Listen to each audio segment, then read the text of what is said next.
is Todd from the Scoundrels Cantina, and welcome to another video. In this video, I'll be going over all vehicles that were included in Rogue One: A Star Wars Story, but I will be excluding the vehicles which weren't specifically designed for Rogue One and have been seen before, such as the X-Wings, Y-Wings, and you know where I'm going with this. Even though Rogue One is based in the original trilogy era, the movie was so original with almost all of its concepts, especially with many new vehicles, even though there was no need for it, because it's basically right before A New Hope, but nonetheless, it's very well done, with a lot of effort put into it. I will also be going over some simple reasons why we haven't seen these vehicles in the original trilogy, and no, for Star Wars, the good explanation is not because they weren't designed at the time when the originals were being made, because it's supposed to fit in the story as a whole. Anyway, move along. At number 1, we'll be starting off with our personal favorite, which is the UT60D Ewing starfighter/gunship. The reason for it being our favorite is because of the low altitude assault transport Republic gunship.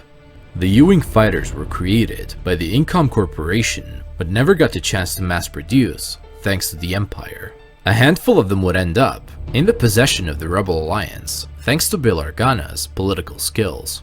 The Ewings were very rare in the galaxy and considered to be one of the most valuable ships. This fighter was designed to be a troop transporter as well as a very good support gunship. It could travel through hyperspace and had very effective shielding. When the Ewing would go into attack position with its S-foils, its deflector shields would increase. It had 2 forward-facing laser cannons and side-facing heavy ion blasters. They were most notably seen in 0BBY during the Battle of Scarif, where some of them were shot down. The reason we don't see them in the original trilogy is mostly because they were rare, and there was no need for any troop transporting while in combat situations, like for example on Hoth, but they were still present within the Rebel Alliance. At number 2 is Director Orson Krennic's Delta-Class T-3C Shuttle, which was created by Sienar Fleet Systems due to Krennic being fascinated by its design. It had 2 laser cannons attached on the bottom of the shuttle, as well as in each of its wings. The ship was optimized for stealth and was capable for communication even within deep, unexplored space. It was an outdated design, but Krennic kept it because it suited his personal style, just like his custom DT-29 blaster and the Death Troopers. The ship was most notably seen in 13BBY on the planet Lamu, as well as in 0BBY aboard the Death Star traveling to Edu. The last time it was seen was in Scarif, where it was destroyed when the Death Star fired on the planet.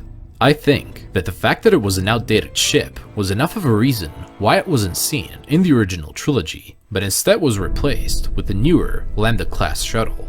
At number 3, we have the TIE SKX-1 atmospheric fighter, also known as the TIE Striker, which was an experimental TIE designed on Scarif.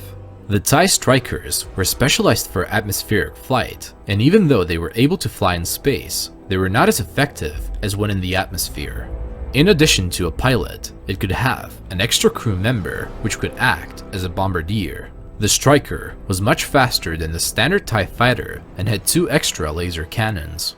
They were most notably seen in Scarif, where they were produced, as well as during the Battle of Scarif. They would also see further use by the Empire in other areas of the galaxy. The reason why they are not seen in the original trilogy is because we haven't seen an atmospheric starfighter dogfight like we saw in space, and as said before, they were not that effective for space. At number 4 is the TIE Reaper, which was an atmospheric troop transporter very similar to the TIE Striker. It is not sure if it was able to fly through space, although there are many other troop transporter/gunship types which could. The TIE Reaper was most notably seen during the Battle of Scarif, where it dropped off a squadron of Krennic's personal Death Troopers. And now a few reasons why it's not seen in the original trilogy. Probably because it was very rare and the Empire had many more useful troop transporters, and because after all, we didn't ever see an Imperial attack where troops land other than on Hoth, but it was a completely different circumstance due to the Rebel shield. At number 5 are the all-terrain armored cargo transports, simpler known as the AT-ACTs, who were a much larger version of the AT-ATs and were used as cargo transporters. They usually carried ammunitions and building materials. Although they were not designed for combat, they were still able to pose a formidable threat to infantry units.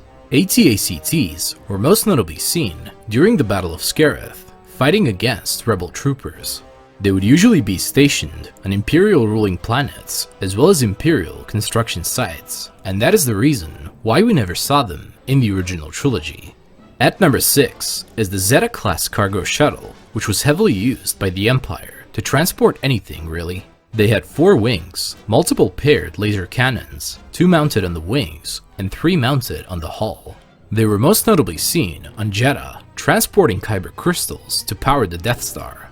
A stolen cargo shuttle was a key component to the rebel infiltration to Scarif to steal the Death Star plans. They weren't seen in the original trilogy due to the same reason the AT-ACT wasn't seen. At number 7 is the TX-225 GAV-W Occupier Combat Assault Tank, simpler known as the Imperial Hover Tank. The tank was operated by 2 tank pilots and 1 tank trooper commander.